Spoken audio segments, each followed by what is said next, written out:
Many, many years ago, when the people of Israel were a great nation ruled by King Saul, they fought a long and bitter war against their ancient enemies, the Philistines. In those days, soldiers used swords and spears and bows and arrows, and they wore heavy armor and carried shields to protect themselves in battle, so that only the biggest and strongest men were taken into the army.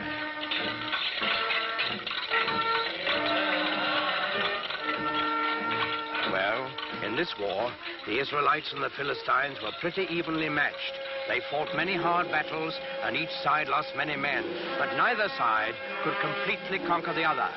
Then one day, while the Philistines were camped on one side of the great valley and the Israelites on the other, there came out of the camp of the Philistines a champion of their cause, a huge giant, taller and stronger and bigger than any man anyone had ever seen.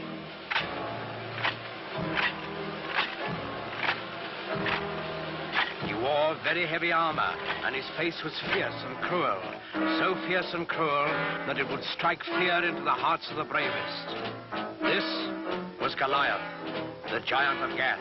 He strode to the center of the valley, faced the armies of Israel, and in a voice like thunder, he hurled this defiance at them. I am Goliath, the giant of Gath, and the Philistines have chosen me as their champion. You, soldiers of Israel, choose a man for you, and let him come down here and fight with me. If he kills me, we will be the servants of Israel. If I kill him, you will be slaves to the Philistines. I defy any man to accept my challenge.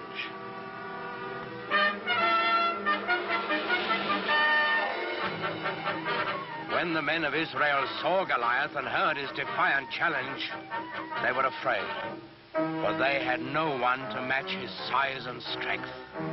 Not one among them dared go down and do battle with the giants. Not, that is, until the shepherd boy David heard Goliath's challenge. Now, David was just a boy. He knew nothing about swords and spears and fighting wars. But he was a thoughtful boy, too, and a good boy, because he believed in God and trusted in him. So, when he heard Goliath defying King Saul's army, he turned to his brothers and said, "In defying the army of Israel, Goliath defies God.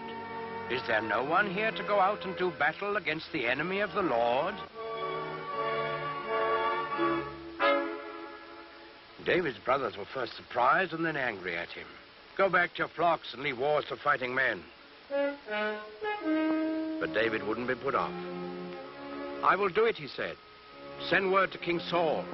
Tell him that I will go down into the valley and do battle with Goliath the giant."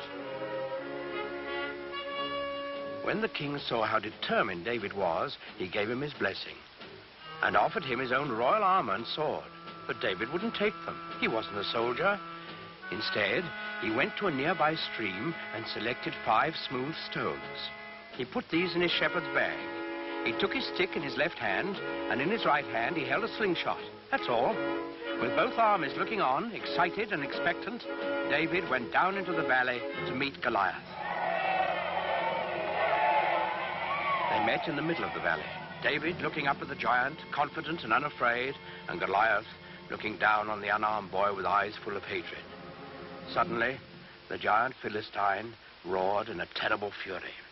"I have defied all the armies of Israel to give me a man to fight, and they have sent a boy against me. What? Am I a dog that you come against me with a stick?" David answered him calmly. "I come against you in the name of the Lord of hosts, the God of the armies of Israel, whom you have defied.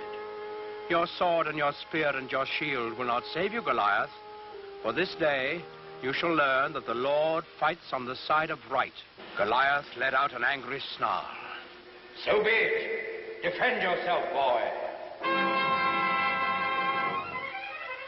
Goliath the giant rushed forward to make quick work of the boy champion of the Israelites.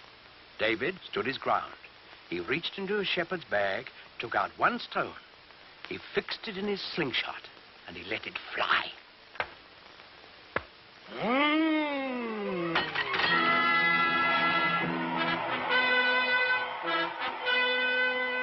giant was dead, and the simple shepherd boy, who trusted in God, had done what all of King Saul's army hadn't been able to do. David lifted his eyes to heaven, and he whispered a prayer.